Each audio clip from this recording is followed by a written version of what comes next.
nangyari to, Ama. Minsan hindi ko nakilala ang sarili ko. Hindi ko alam kung anong ginagawa ko.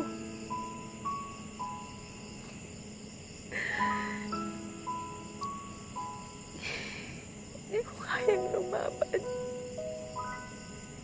Kahit gusto ko. Gusto ko.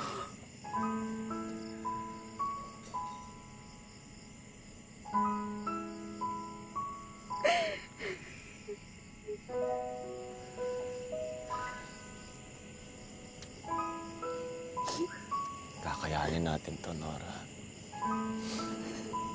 Basta wag lang tayo maghiwalay. Magkasama natin kakayanin to. Isipin na lang natin na isang malaking pagsubok to para sa atin. Ha? Kaya huwag kang masyado mag-isip dyan. Magiging maayos din ang lahat. Ako sa akin. Hindi po ako iiwan. Pangako yan, Laura.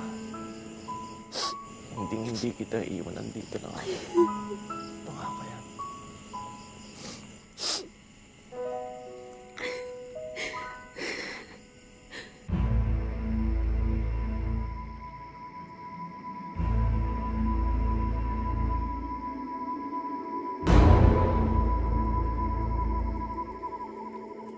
Malakas ang kalaban natin.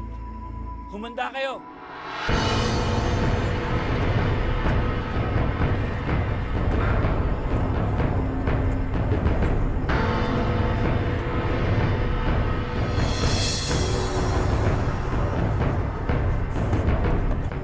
Ibuhos nyo lahat ang lakas nyo!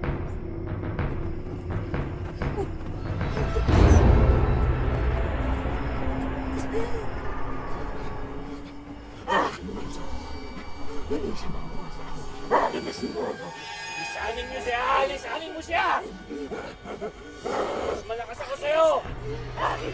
Hindi ka mananalo sa amin! Hindi niyo ako kaya. Parang awa mo na. Isanin mo ang katawan ng asawa ko. Parang awa mo na hindi ko kakayanin pag may nangyari kay Nora. Mahal na mahal ko siya. Isanin mo siya. Pakiusap. Tama na to. Tama na.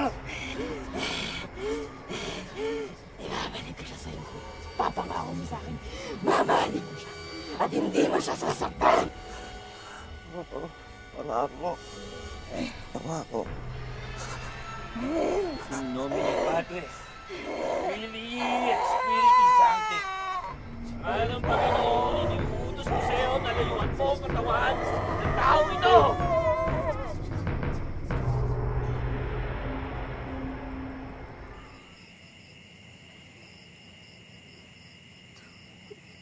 Nora. Tubig daw, tubig.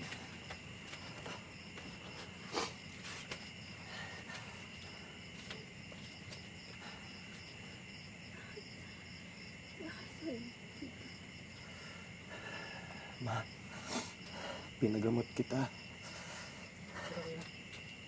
Ay, salamat. Ito, magaling ka na. Wala na yung kapre.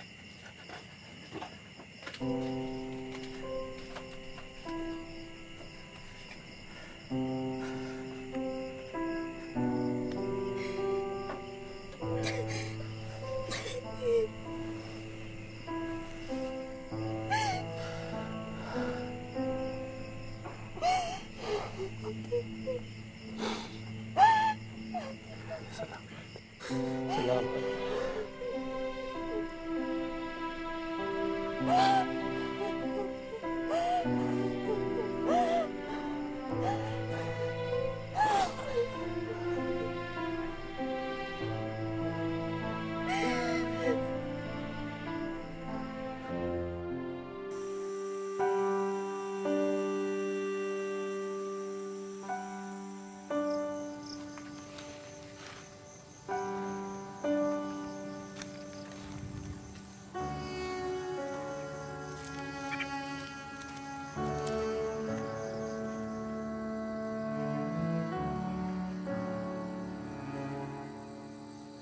Sana po, huwag niyo na po kaming gambalain pa. Masaya na kami ni Nora. At pangako po, tutupad ako sa usapan natin. Hindi ko siya pababayaan. Lagi ko siyang aalagaan at hindi sasaktan.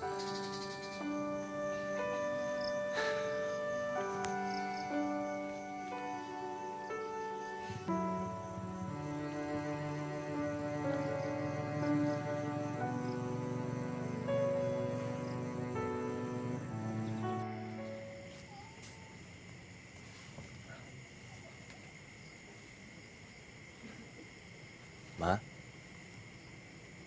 Gutom ka na ba? Nadala akong prutas para sa'yo. Ay, naantok pa ako. Antok-antok ka pa dyan.